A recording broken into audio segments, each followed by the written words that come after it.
Cinema നടൻ എന്നതിനപ്പുറം ഇന്ന് തെന്നിന്ത്യൻ സിനിമകളുടെ ഭാഗമായി മാറിയിരിക്കുന്ന ആളാണ് ജോയ് മാത്യു.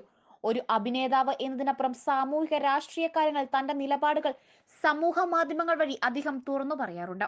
അത്തരത്തിൽ അദ്ദേഹം പങ്കുവച്ച ഓരോ പോസ്റ്റുകളും വളരെയധികം ശ്രദ്ധ നേടാറുണ്ട്. ഇപ്പോഴിതാ കേരളമാകെ ചർച്ച ചെയ്യപ്പെടുന്ന ഒരു വിഷയമാണ് നരേന്ദ്രമോദിയുടെ വിരുന്നിൽ പ്രേമചന്ദ്രൻ എം പി പങ്കെടുത്തതും അദ്ദേഹത്തിനൊപ്പം ഒരുമിച്ച് ഭക്ഷണം കഴിച്ചതും. ഈ വിഷയത്തിൽ ഇപ്പോൾ കോൺഗ്രസ് നിലപാട് വ്യക്തമാക്കണമെന്നാണ് എളമരം കരീം എം പി ഉൾപ്പെടെയുള്ളവർ രംഗത്ത് വന്ന് പറഞ്ഞിരിക്കുന്നത്. ലോക്സഭാ തെരഞ്ഞെടുപ്പിൽ കേരളത്തിൽ അക്കൗണ്ട് തുറക്കുമെന്ന ബി ഇടയ്ക്കിടെ പറയുന്നത് പ്രേമചന്ദ്രനെ കണ്ടുകൊണ്ടാണോ എന്ന് സംശയിക്കണം. ബി എംപിമാരും ഘടകകക്ഷി എംപിമാരും പങ്കെടുത്ത വിരുന്നിലാണ് പ്രേമചന്ദ്രൻ പങ്കെടുത്തത് എന്ന് മറക്കരുത് എന്നും എളമരം കരീം എം പി പറയുന്നു.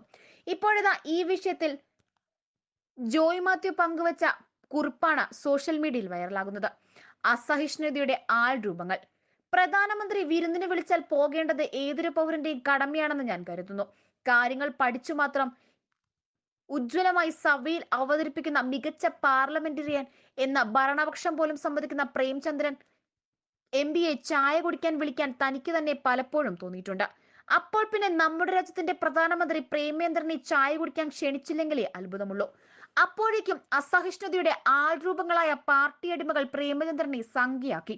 മോദി സർക്കാരിന്റെ വക്താവായ ഗവർണറെ മുഖ്യമന്ത്രിയുടെ വീട്ടിലേക്ക് ഓണത്തിനും വിഷുവിനും ഇഫ്താറിനും ക്രിസ്മസിനുമൊക്കെ ചായക്ക് വിളിക്കുന്നതിൽ തെറ്റില്ല എന്നാണ് പാർട്ടി അടിമകൾ കരുതുന്നത്. എന്തിന് അൽഫോൺസ് കണ്ണന്താനം കേന്ദ്രമന്ത്രിയായപ്പോൾ വീട്ടിലേക്ക് വിളിച്ച് ചായ കൊടുത്ത മുഖ്യമന്ത്രിയുടെ മര്യാദ പോലും അണികൾക്ക് ഇല്ലാതായി പോയത് കഷ്ടം.